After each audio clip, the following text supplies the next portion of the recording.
cette conférence donc, est enregistrée et nous vous enverrons le lien demain euh, en milieu d'après-midi si vous souhaitez le revisionner. Donc, comme chaque mois, bienvenue à toutes et bienvenue à tous. Merci Eric de nous régaler de ces histoires d'hommes, de femmes, de tables et de musique. Donc, on va parler de Maurice Ravel ce soir. La présentation donc, va durer comme d'habitude 57 ou 8 minutes. Et ensuite, on vous laissera la place aux commentaires et aux questions si vous en avez. Si vous avez peur d'oublier votre question, n'hésitez pas à la poser dans le chat et on y reviendra à la fin de la présentation. Donc, bonne soirée. On se reparle dans une heure. Eric, je vous laisse la parole. Merci beaucoup, Sonia, et bonsoir à toutes et à tous. Alors, je vais faire un effort particulier aujourd'hui. Je vais essayer de parler lentement parce que j'ai lu quelques commentaires qui disaient que je parlais un peu rapidement. Et c'est vrai que lorsque l'on apprend ou l'on écoute une langue étrangère, ce n'est pas toujours facile. Alors, je vais essayer d'être relativement lent et relativement clair. Alors, Ravel, le fameux compositeur français, est né le 7 mars 1875 au bord de l'océan à Cibourg. Alors, Cibourg est une petite ville portuaire basque qui est située dans les Pyrénées-Atlantiques en face de Saint-Jean-de-Luz et proche de Bayonne. Alors Maurice est le fils de Joseph Ravel, un Savoyard suisse né à Versoix, près de Genève. Alors Joseph est un ingénieur des chemins de fer et il obtient la nationalité française en 1857. Et c'est à Cibourg qu'il rencontre sa femme, Marie de Loire, une ancienne modiste d'origine basque. Alors 2 ans plus tard, en 1873, il l'épouse et ils ont un premier enfant, Maurice. Alors très tôt, le jeune couple Ravel déménage à Paris où la carrière de Joseph l'appelle. Inventeur, désormais, il se met à travailler sur les moteurs à combustion. Alors, le départ pour la capitale a lieu en juin 1875 et Maurice n'a que 3 mois. Alors, la légende qui voudrait que l'influence de l'Espagne sur la musique de Ravel soit due à son enfance est une grossière exagération, car en fait, Maurice, c'est un Parisien, à n'en pas douter. D'ailleurs, il ne visitera le Pays basque que 35 ans après son départ, à la mort de son père. Alors, cependant, il y a certains aspects sentimentaux à ne pas négliger, notamment l'emprise de sa mère qui le berce de comptines d'espagnol tout au long de son enfance. Alors à Paris, le petit Maurice est un enfant heureux. Il a un frère de 3 ans son cadet, Édouard, qui deviendra, comme son père, un ingénieur civil. Alors, ses parents sont aimants, sa mère est douce, très affectueuse. Alors, très tôt, il vit dans un milieu cultivé où les arts ont une grande importance. Son oncle, Édouard, est d'ailleurs un peintre suisse reconnu. Alors, dès sa prime jeunesse, à 6 ans pour être précis, Maurice commence l'étude du piano. Alors, c'est le pianiste et organiste d'origine toulonnaise, Henri Guis, qui va le lui enseigner. Alors, s'il est tombé dans l'oubli aujourd'hui, Guis n'est pas n'importe qui. C'est un élève du Conservatoire de Paris avec pédigré. En effet, il a eu pour maître Antoine Marmontel, ancien professeur de Bizet et de Debussy. On le voit donc, le petit Maurice est en de très bonnes mains. D'autant qu'en 1887, à l'âge de 12 ans, il prend des cours de composition sous la direction de Charles René, un ancien étudiant de Léo Delibes. Alors là aussi, Charles René fait partie de l'élite en matière d'enseignement, puisqu'il est second au prix de Rome au concours du Conservatoire de Paris en 1884. Alors dans ses mémoires, Ravel écrira Tout enfant, j'étais sensible à la musique, à toute espèce de musique. Mon père, beaucoup plus instruit dans cet art que ne le sont la plupart des amateurs, sut développer mes goûts et, de bonne heure, stimuler mon zèle. Alors il est vrai que la fin du XIXe siècle est une période très féconde musicalement. Très jeune, Maurice s'enthousiasme pour la musique du compositeur romantique Emmanuel Chabrier, mais aussi celle de l'inclassable Éric Satie, qui oscille entre symbolisme et surréalisme. Il admire également Saint-Saëns et Debussy, évidemment. On le constate donc, adolescent, Maurice aime la musique de son temps. On n'oubliera pas cependant de mentionner le XVIIIe siècle, surtout Rameau et Couperin pour lesquels il a une affection toute particulière. Alors, outre la France, il cherche aussi son inspiration en Russie.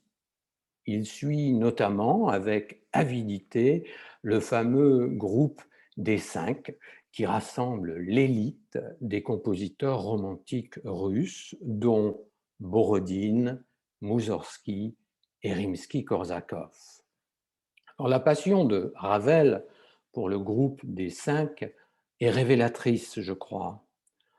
En fait, ces compositeurs russes cherchent à se détacher de la domination occidentale et promeuvent une musique basée sur la tradition populaire et le folklore. Maurice n'est donc pas enfermé dans un cercle franco-français. Adolescent, il regarde déjà ailleurs. Mais il ne trouve pas son inspiration que dans la musique. Il lit Verlaine, Baudelaire et Edgar Allan Poe, qui a popularisé le poète par ses traductions. Mais il révère, par-dessus tout, le poète symboliste Stéphane Mallarmé. Alors, 1889 est l'année de l'exposition universelle à Paris. Il y rencontre Rimsky-Korsakov, qui dirige ses propres œuvres pour l'occasion. À 14 ans, il découvre émerveillé la Tour Eiffel. Il entend aussi pour la première fois de la musique traditionnelle serbe, roumaine et même soudanaise. Voilà donc une belle entrée en matière, puisqu'en novembre 1889, Maurice rentre au Conservatoire de Paris. Alors, il devient l'élève de Charles de Berriot, fameux pianiste, compositeur et pédagogue. Au conservatoire, Ravel se lie d'amitié avec le futur pianiste espagnol Ricardo Viñes, étudiant comme lui. Alors Viñes sera d'ailleurs plus tard le professeur de piano de Francis Poulenc. Alors, ce qui frappe d'entrée les professeurs de Maurice, c'est son style affirmé qui lui est propre dès l'adolescence. Alors, sa première prestation publique a lieu en 1892, alors qu'il a 17 ans. Il joue à quatre mains Andante et variations pour piano de Schumann, aux côtés d'Henri Guis, son ancien professeur de piano. Puis, en 1894, alors qu'il a 18 ans, il compose Ballade de la reine morte d'aimer, un poème romantique d'un poète anglais, Walter de la Mare. C'est une petite pièce vocale surprenante de maîtrise et de limpidité et accompagnée au piano, bien sûr. On dit déjà que Ravel y est tout entier. À l'âge de 18 ans, Maurice développe une fascination pour Éric Satie, de 9 ans, son aîné. En effet, Satie est déjà connu pour ses 3 gymnopédies et ses gnosiennes. Alors, ces pièces pour piano très atmosphériques sont une révélation pour Maurice. Son père, Joseph, qui a rencontré Satie dans un salon musical, décide de le présenter à son fils.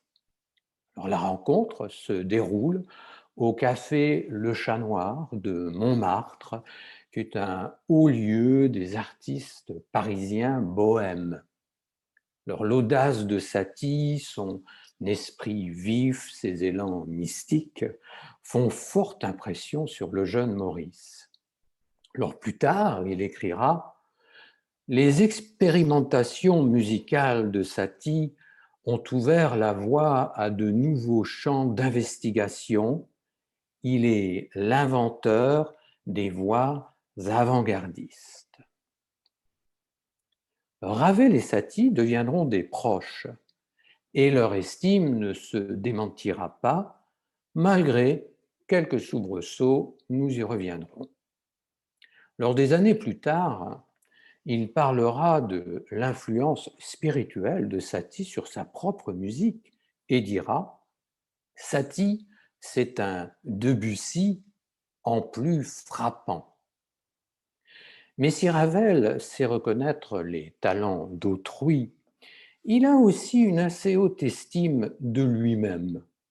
Je cite, alors qu'il parle à son frère lorsqu'il a déjà atteint la célébrité.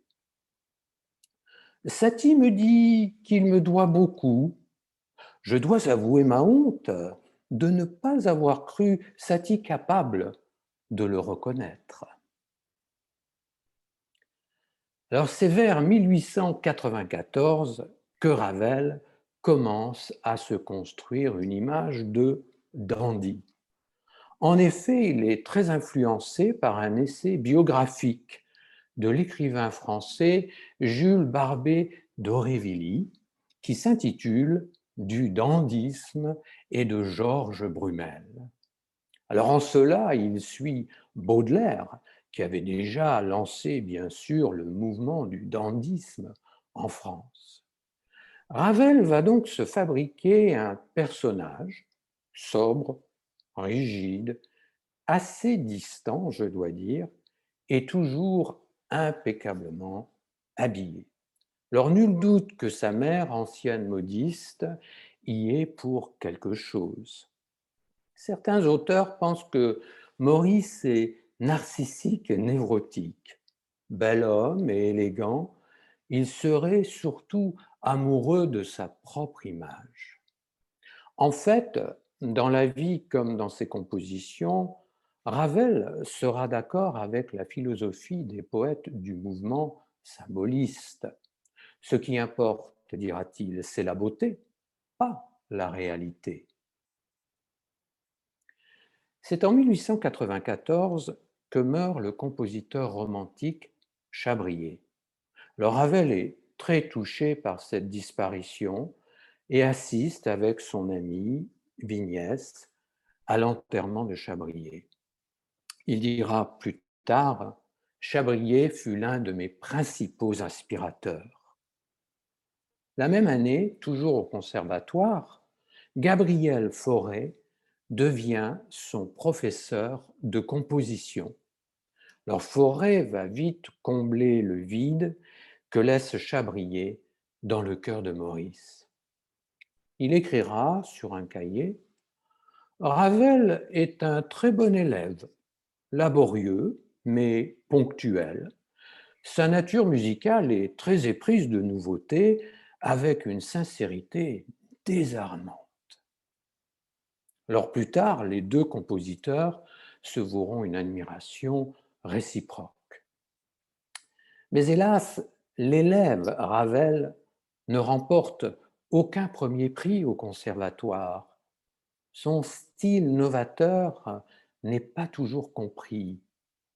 Il est alors rayé des effectifs de sa classe de piano et de sa classe d'harmonie. Ainsi, on autorise Maurice à suivre des cours du conservatoire, mais en auditeur libre désormais. Il faut donc qu'il prenne des cours de piano privés. Et c'est le compositeur André Geldage, second prix de Rome dans sa jeunesse, qui va s'en charger. Alors en août 1898, Gabriel Fauré présente Maurice, qui a 23 ans, à Marguerite de Saint-Marceau. C'est une grande salonnière, fortunée, éprise de musique, ancienne élève de Marmontel.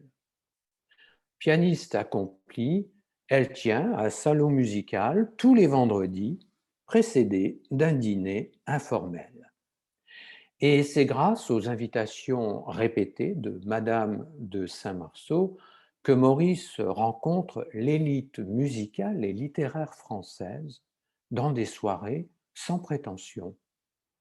Il lui en sera reconnaissant et il joue souvent devant elle certaines de ses œuvres en audition privée.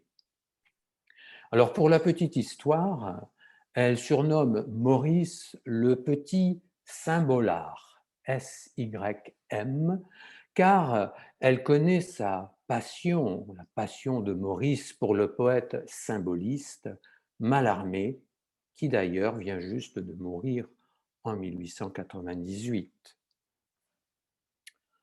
En 1899, à la fin de ses études, Maurice compose Pavane pour une infante défunte. Alors à l'origine, c'est une œuvre composée pour le piano. Il va la dédier à la princesse de Polignac, une riche mécène américaine. Alors pour la petite histoire, elle est l'héritière des machines à coudre Singer, comme on dit en France, au Singer.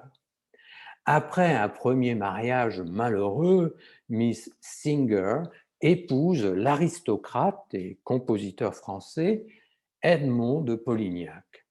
Alors c'est une union chaste, un arrangement, un mariage blanc, car Monsieur de Polignac est homosexuel. Chacun vit donc sa vie de son côté et les apparences sont sauves.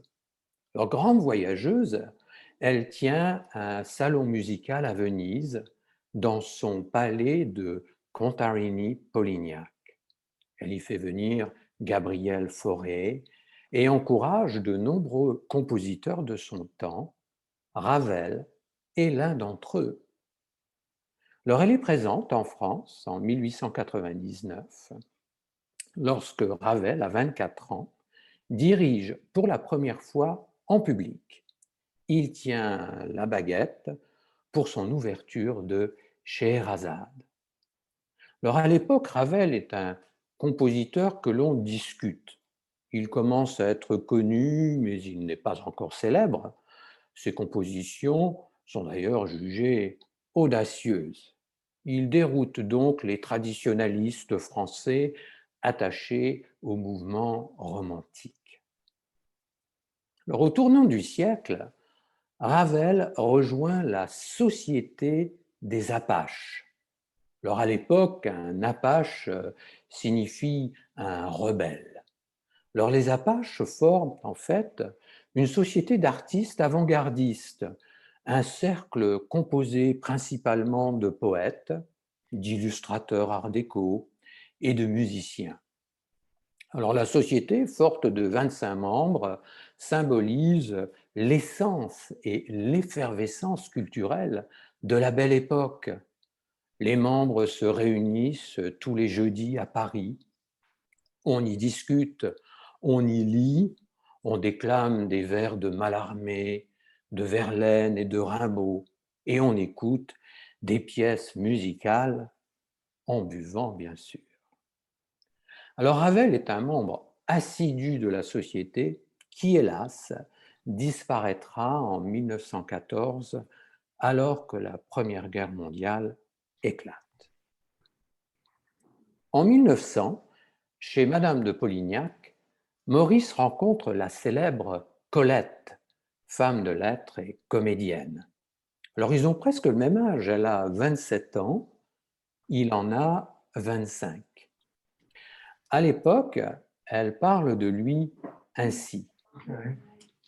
Il a l'air distant, il a le ton sec, mais j'éprouve pour sa musique un fort attachement, un léger malaise et de la surprise. L'attrait sensuel et malicieux de son art neuf ajoute des charmes à sa musique. Alors cette rencontre est importante dans la carrière musicale de Ravel, car en effet, ce sera le point de départ de la fantaisie lyrique L'enfant et les sortilèges qu'il composera plus tard entre 1919 et 1925. En effet, c'est Colette qui écrira le livret et collaborera avec Ravel à cet opéra en un acte. Alors, en 1900 toujours, Maurice va tenter d'obtenir le prix de Rome qui couronne les jeunes compositeurs à qui l'on promet un avenir glorieux. Alors, sa première tentative est un échec. Il va persévérer et se présenter au concours à 5 reprises jusqu'en 1905. Mais il ne sera jamais couronné, malgré le soutien de Camille Saint-Saëns qui déclare « Ce jeune Ravel est promis un sérieux avenir ».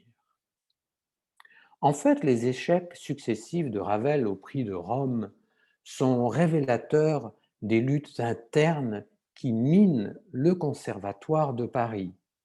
L'académisme de rigueur s'oppose aux audaces des innovateurs. Certains journaux de l'époque, dont le quotidien Le Matin, se font l'écho de ce qu'ils appellent l'affaire Ravel. Alors, paradoxalement, ces échecs successifs lui valent une certaine notoriété et poussent le conservatoire à s'adapter au temps nouveau. Et c'est ainsi qu'en 1905, Gabriel Fauré prend la direction du Conservatoire de Paris. Un vent frais souffle désormais sur cette vieille institution. À 26 ans, en 1901, Ravel compose Jeu d'eau. Alors, cette petite pièce pour piano est dédiée à son maître Gabriel Fauré, qui s'enthousiasme du génie de son élève. Alors, elle connaîtra d'ailleurs un grand succès musical, car la personnalité de Ravel s'affirme clairement. Pour les critiques, Ravel fait preuve d'une esthétique sensuelle et évocatrice. On le range dans la catégorie des compositeurs symbolistes. Ravel décrit lui-même Jeu d'eau, je cite, « Cette pièce est inspirée du bruit de l'eau et des sons musicaux que font entendre les jets d'eau, les cascades et les ruisseaux. » On croirait entendre parler de Debussy. Et pourtant, Saint-Saëns est très sévère cette fois. Il qualifie Jeu d'eau de cacophonie musicale. Alors Debussy, que Ravel rencontre pour l'occasion en octobre 1901, sera lui bien plus élogieux. En effet, Ravel participe au mouvement impressionniste dans la lignée de Debussy, bien que tous les deux rejettent le terme impressionniste. Ravel l'affirme lui-même, hors de la peinture, le terme impressionniste n'a pas grand sens. À partir de 1901 s'ouvre une période fructueuse et prolifique. Peu à peu, une image claire se dessine quant à la personnalité musicale de Maurice Ravel. Attirance pour les sonorités hispaniques et orientales, attrait pour le fantastique, minutie, délicatesse et élégance mélodique, virtuosité au piano. En 1904 est l'année de la création de Scheherazade, une ouverture et un cycle de mélodies pour voix et orchestre. Alors, selon ses propres dires, l'ouverture a pour but d'introduire un opéra oriental et féerique. L'influence de Debussy sur Ravel se fait sentir. Entre 1904 et 1906, il compose aussi Les Miroirs, une série de 5 pièces pour piano. Il déclare: mon objectif est de composer les images Mon objectif est de composer les images visuelles et les sensations de 5 personnages différents, se regardant chacun dans un miroir. Avec les miroirs, Ravel entame une révolution harmonique claire et il dit: je cherche à désorienter les musiciens. À partir de 1905, une polémique éclate entre Ravel et Debussy, le maître incontesté de la musique française. Les deux compositeurs, qui se connaissent depuis 1901, sont alors des amis. D'ailleurs, Ravel ne venait-il pas de déclarer: Debussy est un artiste incomparable, un individu au génie des plus phénoménaux. Mais hélas, en 1905, il accuse Debussy de plagiat. En effet, il lui reproche l'emprunt du thème principal de sa Habanera. Il affirme que Debussy le lui a volé pour la soirée d'Engrenade du triptyque Estampes, ce que Debussy refute bien sûr. Debussy va être fort contrarié et blessé par cette affaire qui s'étale dans la presse et qui marque la fin de leur amitié. Debussy déclare: ce qui m'agace chez Ravel, c'est son attitude de faiseur de tours, ou mieux de fakir charmeur, qui fait pousser des fleurs autour d'une chaise vide.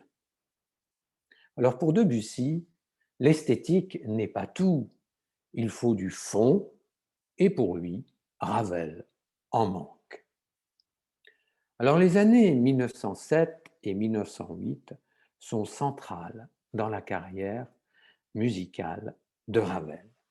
À 32 ans, il compose sa fameuse Rhapsodie espagnole. C'est en fait sa première œuvre majeure pour orchestre seul. Cette suite pour orchestre lui est inspirée par les origines de sa mère. À cet égard, on notera que la Rhapsodie espagnole est achevée 1 an avant Iberia de Debussy.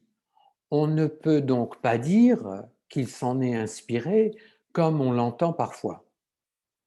Alors il dédicace sa Rhapsodie à Charles de Berrios, son ancien professeur de piano. La création de la Rhapsodie espagnole a lieu au théâtre du Châtelet à Paris en 1908. Ravel commence à imprimer sa marque et l'œuvre est bien reçue par le public. Robert Bruxelles, l'un des plus grands critiques français de l'époque, écrit: l'œuvre de M. Ravel constitue l'une des plus intéressantes nouveautés de cette saison. Infiniment de poésie, beaucoup de grâce, rythmes imprévus, une grande intensité de coloris. Alors, une année après Rhapsodie espagnole, Ravel compose Gaspard de la nuit. Alors, c'est un triptyque pour piano qui fait référence au diable. Il est basé sur 3 poèmes d'Aloysius Bertrand où s'affirment des visions surnaturelles du Moyen Âge. C'est son ami, le pianiste virtuose Ricardo Vignes, qui joue la première. Alors c'est un triptyque sombre et très difficile à interpréter. Pour cette raison, les 25 minutes que durent ces trois pièces en font une œuvre emblématique. En 1908, Joseph, le père de Ravel, décède souffrant d'anémie cérébrale. Il aura toujours été un soutien sans faille au cours de la carrière de son fils. Le décès de son père est pour Ravel l'occasion d'un retour à Cibourg, au Pays basque, pour une réunion familiale. Alors pour l'anecdote, lors de son passage à Cibourg, une femme va dire à sa mère de se rendre à l'église afin de prier pour son défunt mari. Ce à quoi Madame Ravel, agnostique notoire, répond: je préfère aller en enfer avec ma famille qu'au paradis toute seule. À la même époque, Ravel compose aussi La mère Loi. C'est une suite de 5 pièces enfantines pour piano à 4 mains, inspirée des contes de Charles Perrault. Le thème est donc bien plus léger cette fois. C'est une œuvre composée pour les enfants et écrite pour de jeunes mains, comme il le dit lui-même. Ravel crée une atmosphère surnaturelle et envoûtante. La première, qui a lieu en 1910, est interprétée par 2 enfants qui ont respectivement 6 et 10 ans. Alors cette œuvre sera ensuite transformée en ballet quelques années plus tard. Cette nouvelle adaptation, enrichie d'un prélude, reste l'une des grandes réussites chorégraphiques de Ravel. Alors en 1910, la Société musicale indépendante est formée. Ravel en est l'un des membres fondateurs. Alors cette société a pour but de contrecarrer l'esprit chauvin de la Société nationale de musique, fondée en 1871, et dont Saint-Saëns est la figure de proue. Alors ce dernier se consacre à la défense de la musique française uniquement. Ce nationalisme artistique de Saint-Saëns exaspère Ravel, qui souhaite puiser son inspiration bien au-delà des frontières françaises. Ravel ne concevra jamais la musique comme une œuvre de propagande. Or, parallèlement et tristement, les chemins empruntés par Satie et Ravel se séparent. Satie, le rebelle, rejoint le mouvement Dada, proche de l'extrême gauche où se mêlent le rejet du capitalisme et l'attirance pour l'anarchisme. Satie dira alors de Ravel: j'aime profondément Ravel, mais son art me laisse froid. Alors malgré leurs différences politiques, l'admiration de Ravel pour Satie ne se dément pas et il déclare: de Satie, je reste le disciple. En 1911, Ravel veut un succès de scène, plus prestigieux qu'un succès de concert. Il crée alors L'Heure espagnole, un opéra bouffe en un acte pour 5 voix solistes avec orchestre. Ravel préférera d'ailleurs utiliser le terme de comédie musicale plutôt que d'opéra, car cette œuvre ne dure que 55 minutes. Mais Ravel sera déçu. Son opéra n'aura connu que 9 représentations.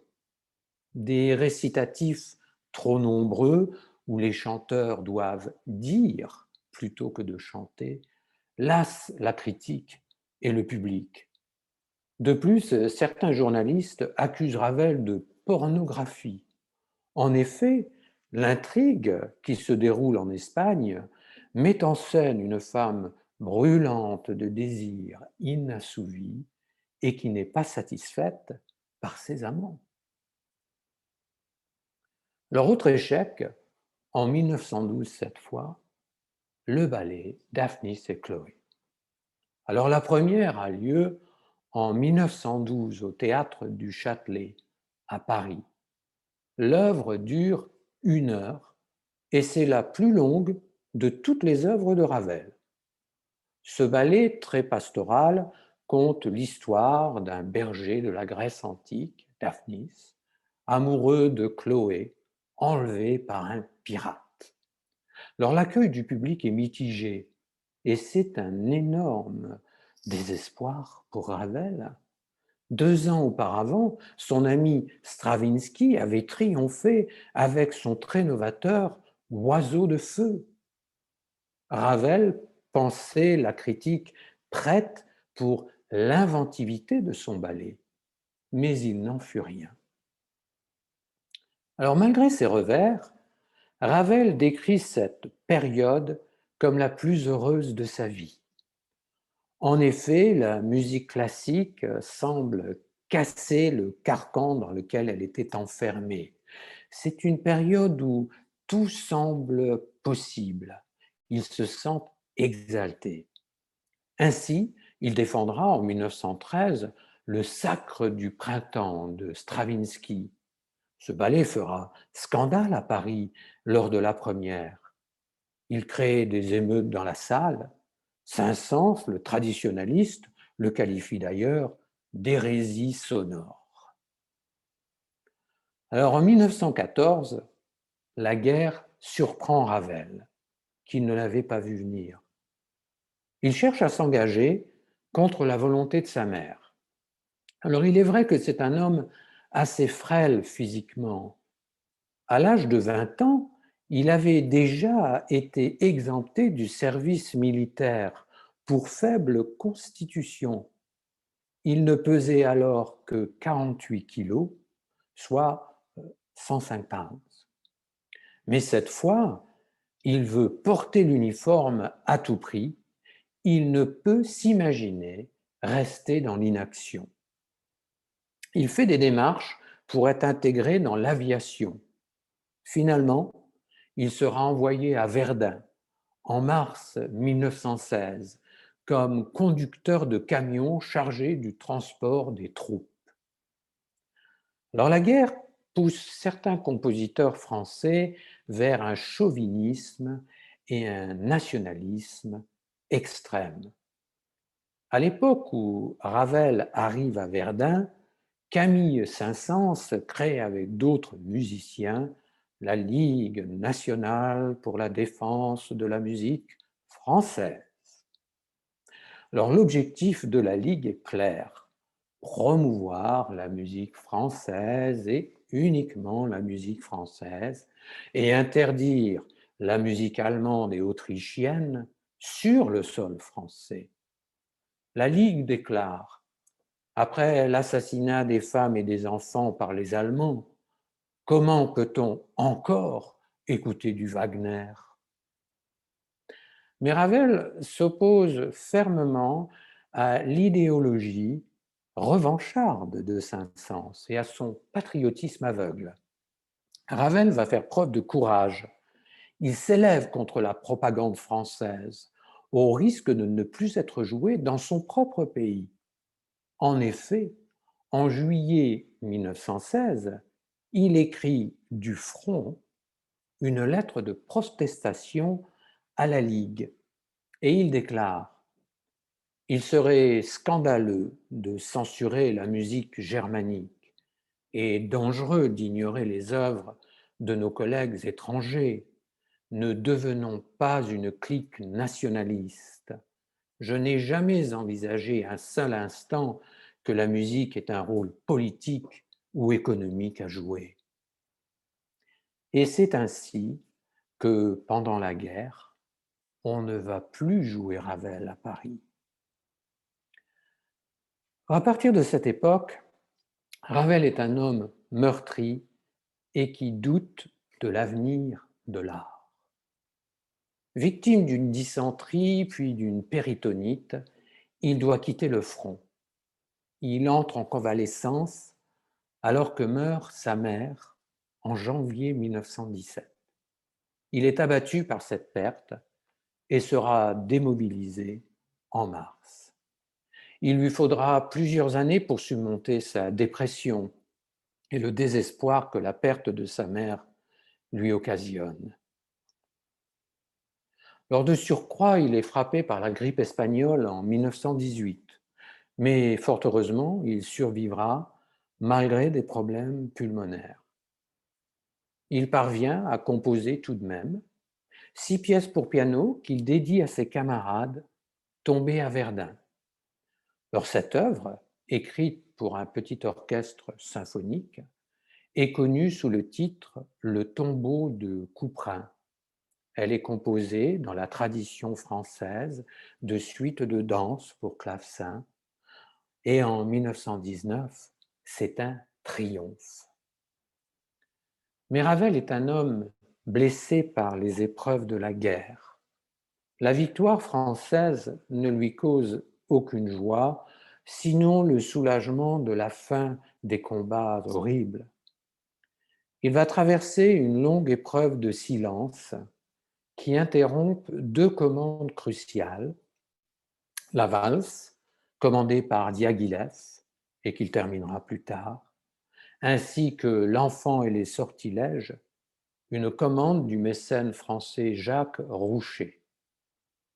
Alors à cette époque, Ravel devient fermement anticlérical et rejette la foi catholique, bien qu'il reste spiritualiste, comme beaucoup d'hommes de sa génération. D'ailleurs, il est à noter qu'il n'a jamais composé aucune musique religieuse, malgré tous les genres musicaux qu'il touche. En 1919, le gouvernement français lui offre la Légion d'honneur. Il ne répond même pas à la lettre d'invitation et ne se rend pas à la cérémonie. À sa demande et fait exceptionnel, son nom est radié de la liste du journal officiel. Éric Satie, avec qui il était en froid, va déclarer à cette occasion « Monsieur Ravel refuse la Légion d'honneur, mais toute sa musique l'accepte. » Mais pessimiste, Ravel voit désormais un monde occidental en décadence, encore menacé par la barbarie. Alors, une fois la guerre terminée, les canons esthétiques de la Belle Époque sont bouleversés. Debussy est mort en 1918 et voici donc Ravel considéré comme le plus grand compositeur français vivant. Sa notoriété est considérable en France, mais c'est surtout à l'étranger qu'on l'acclame. On le réclame partout. Alors, comme beaucoup en Europe, Ravel va prendre un tournant néoclassique. Et après la guerre, il va en partie puiser son inspiration dans les innovations rythmiques d'Amérique du Nord, nous le verrons. Alors, la reconnaissance qu'il obtient du public ne semble pas le toucher. Désabusé, il déclare à propos de ceux qui l'acclament « Ce n'est pas moi qui veux le voir, c'est Maurice Ravel. » Le compositeur triomphe, mais l'homme, lui, souffre. En 1921, Maurice souhaite s'éloigner de la capitale. L'époque est propice car il hérite de son oncle défunt, le fameux peintre suisse Jean-Édouard Ravel, qui meurt sans enfant. Maurice décide alors d'acheter une demeure à Montfort-l'Amaury, une petite ville à 30 km de Paris. Il acquiert donc un belvédère qui devient vite un véritable musée. Il le décore lui-même. Il y collectionne des porcelaines asiatiques, des jouets mécaniques, des horloges. Il dépense des sommes extravagantes afin de créer un jardin japonais en pente aux vastes sentiers dallés derrière les murs de sa nouvelle demeure. Il se construit donc une sorte de tour d'ivoire à l'abri du monde. Il y coule des années paisibles, entrecoupées de voyages dans son Pays basque natal. Mais il n'oublie pas de visiter ses amis à Paris, notamment lors de sorties nocturnes, car il apprécie les cabarets à la mode. Joséphine Baker fait sensation à Paris en 1925 dans La Revue Nègre. Il assiste, enthousiaste, à plusieurs représentations. Ravel organise aussi de nombreuses soirées chez lui, où se retrouve le cercle de ses admirateurs et tout l'intelligentsia. Cocteau, Satie, Poulenc, Stravinsky, Picasso. Mais ce gentilhomme, toujours bien habillé et qui garde une image polissée, est pudique et secret. Il reste une extrême discrétion quant à sa vie privée. C'est un être à qui l'on ne connaît aucune aventure amoureuse. Pas une femme, pas un homme dans sa vie. Il déclare d'ailleurs: la seule histoire d'amour que je n'ai jamais eue, c'est avec la musique. Alors les apparences ne peuvent pas cacher aux yeux de ceux qui le connaissent une grande solitude, une tristesse profonde. Et c'est dans son belvédère, ce camp retranché, qu'il continue à composer, trouvant dans la musique une échappatoire.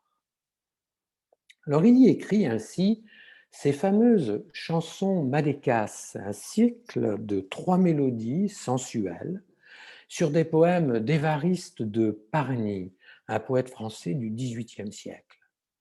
Alors il les dédie à Elizabeth Sprague Coleridge, pianiste américaine et mécène de compositeurs avant-gardistes, dont Ravel lui-même, bien sûr. Lors de ces 3 mélodies, il faut particulièrement retenir Awa, qui dénonce avec virulence le colonialisme et qui va faire scandale. Parallèlement, il fait de nombreuses tournées en Europe, Pays-Bas, Angleterre, Italie, Espagne, où il acquit une grande renommée au milieu des années 20. Alors c'est aussi en 1925 qu'aboutit enfin sa fantaisie lyrique L'enfant et les sortilèges. 25 ans après sa première rencontre avec Colette, avec qui il a collaboré à ce projet. Alors la première, jouée à Monte-Carlo, est un succès, mais Paris ne lui fait pas le même accueil. Le célèbre duo des chats fait notamment scandale. 1925 marque aussi le décès d'Éric Satie, l'iconoclaste de la musique. Il s'éteint diminué par l'alcool et une cirrhose. Ravel reste donc le dernier des Mohicans d'une lignée sur le point de disparaître. Après avoir achevé une sonate pour violon et piano, dont le second mouvement s'intitule Blues, Ravel traverse l'Atlantique en 1927 sur le paquebot France. Il part pour une grande tournée aux États-Unis et au Canada. Alors, connu pour son élégance et ses bonnes manières, Ravel emporte avec lui plus de 50 chemises. À l'époque, on le surnomme ironiquement l'homme de velours, car il possède 11 habits de velours faits sur mesure. Alors partout où il va, c'est un immense succès. Il interprète ses propres œuvres au piano et dirige les orchestres. À New York, il fréquente des clubs de jazz de Harlem. Et il est fasciné par les improvisations d'un certain George Gershwin. Gershwin n'a pas encore 30 ans et 4 années plus tôt, en 1924, il avait fait sensation avec Rhapsody in Blue. Alors, Gershwin, émerveillé de rencontrer Ravel, lui demande de lui donner des leçons. Il se voit répondre par le compositeur français: des leçons? Surtout pas. vous perdriez la grande spontanéité de votre mélodie pour écrire du mauvais Ravel. Restez Gershwin. Et d'ailleurs, Ravel n'a de cesse de dire à ses collègues américains de ne pas se tourner vers l'Europe, mais de cultiver leurs particularités afin d'enrichir la musique. Visionnaire, Ravel déclare à un journaliste: vous, les Américains, prenez le jazz trop à la légère. Vous semblez y voir une musique vulgaire et éphémère, alors qu'à mes yeux, c'est le jazz qui donnera naissance à la musique nationale des États-Unis. Alors de retour en France, Ravel s'attelle à écrire ce qui sera son chef-d'œuvre le plus célèbre, le Boléro. Il travaille d'arrache-pied de juillet à octobre 1928 afin d'achever cette commande d'Ida Rubinstein, la célèbre danseuse russe. Alors, le succès est immédiat et mondial. C'est une œuvre étrange. Elle dure un quart d'heure avec seulement 2 thèmes inlassablement répétés. Bref, c'est une sorte de pari fou. Ravel s'agace du succès phénoménal de son boléro. Il déclare: cette partition est vide de musique. Mais en fait, avec son boléro, Ravel prouve qu'il est le plus grand orchestrateur de son temps. Ce qui tient cette œuvre, c'est la variation continuelle des timbres et l'immense crescendo de l'orchestre. En un mot, un véritable tour de force.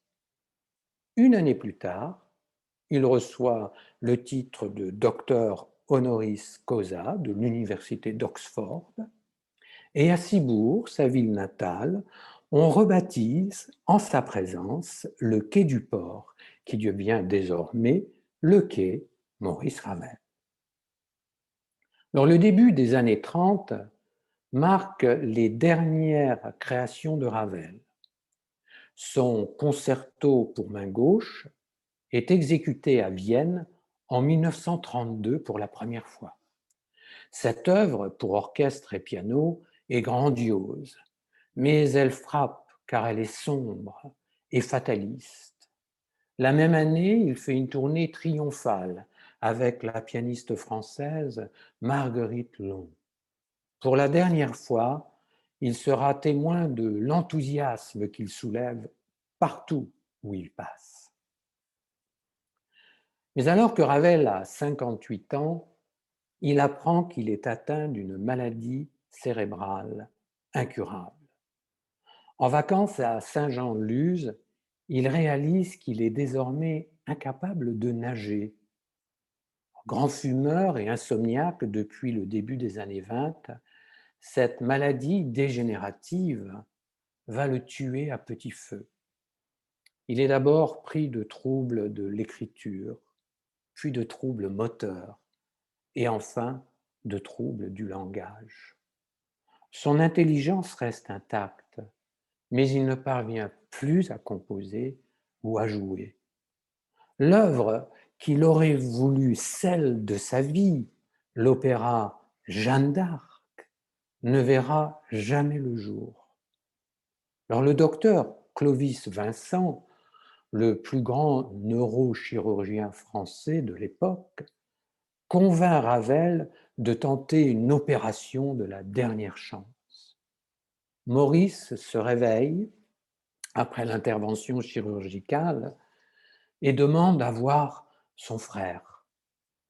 Puis il sombre définitivement dans le coma et ne se réveillera jamais. Il meurt le 28 décembre 1937. Il a 62 ans. Alors sa mort provoque une émotion internationale, bien sûr.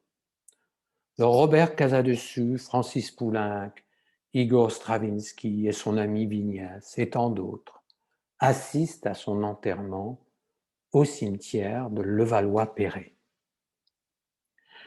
Alors avec Maurice Ravel disparaît le dernier grand musicien d'une lignée désormais éteinte.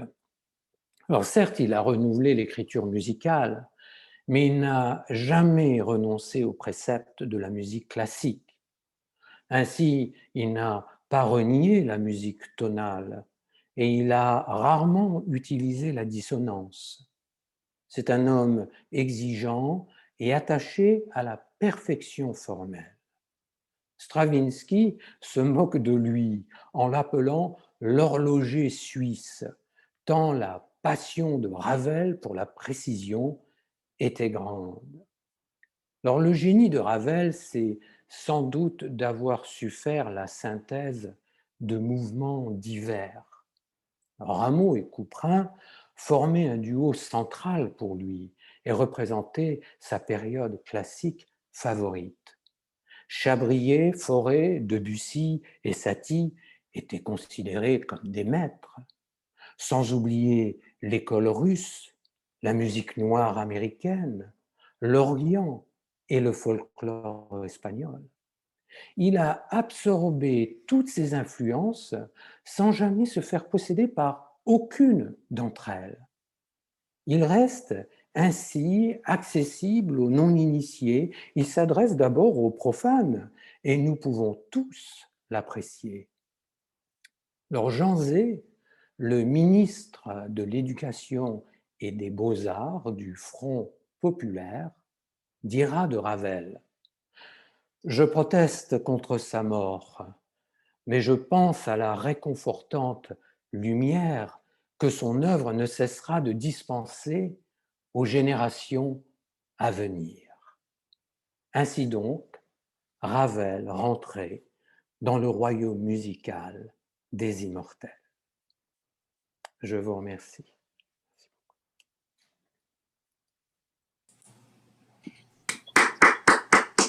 Merci beaucoup. Excellent, excellent.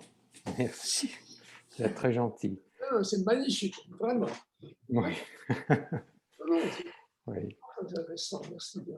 Mais je dirais que Ravel, enfin comme beaucoup, comme Debussy, etc., je ne dirais pas que ce sont des sujets faciles, parce qu'il est très difficile d'en faire la synthèse, mais en tout cas, ce sont des sujets qui inspirent. Donc pour moi, il est assez facile d'en parler d'une certaine manière, parce que c'est très excitant. C'est fascinant. Merci beaucoup. Et vous en parlez. Alors,